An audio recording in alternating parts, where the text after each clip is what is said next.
અમદાવાદ કોર્પોરેશનની ગંભીર બેદરકારી સામે આવી। એડવાન્સ ટેક્સ ભરેલો હોવા છતાં એએમસીએ સીલ માર્યું। રત્નસાગર સોસાયટીની મુખ્ય ઓફિસને સીલ માર્યું।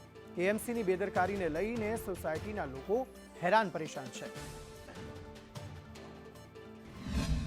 એએમસીની બેદરકારીને લઈને પાલડીની એક સોસાયટીના રહીશો અત્યારે મુશ્કેલીમાં મુકાયા છે। એએમસીના કર્મચારીઓએ અચાનક જ આવીને જે તેમની મુખ્ય ઓફિસ છે સોસાયટીની તેને સીલ મારી દીધું છે અને ઉપર નોટિસ ₹1.25 લાખ જેટલા ભરવા માટે મારી છે। તેને લઈને સોસાયટીના રહીશો અત્યારે મુશ્કેલીમાં મુકાયા છે। તો સોસાયટીના સભ્યો સાથે સીધી વાત કરીશું। ભાઈબંધ, શું વાત છે? અમારી જે સોસાયટી છે એનું ટેક્સ બિલ છે એના ₹2640 નવા બિલ પ્રમાણેના જમા બોલે છે, છતાં પણ ગઈકાલે કોર્પોરેશનના માણસો બપોર પછી આવી અને એને સીલ મારીને જતા રહ્યા છે।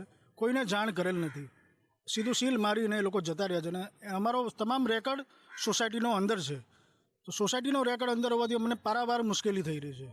ભૂલ કોર્પોરેશનની છે અને ધક્કા અમારે ખાવાના થઈ રહ્યા છે। રત્નસાગરનું બોર્ડ લગાવેલું હોવા છતાં પણ તેઓ વાંચ્યા વગર બેદરકારીથી અમારી ઓફિસને સીલ મારી લીધું છે અને અમારે અંદર અત્યારે વિખવાદ થાય એવું એકબીજાની જોડે વાતચીત કરતા જાણ થઈ કે ભાઈ આપણે તો એડવાન્સ પૈસા ભરેલા છે, હવે અમારે શું કરવું એવું અમને કંઈ સમજ પડતી નથી। કોર્પોરેશનના અધિકારીઓની એક ભૂલને લઈને આખી સોસાયટી અત્યારે મુશ્કેલીમાં મુકાઈ છે। કેમેરામેન મનીષ વાણિયા સાથે જયંતિ ચૌધરી, સંદેશ ન્યૂઝ, અમદાવાદ।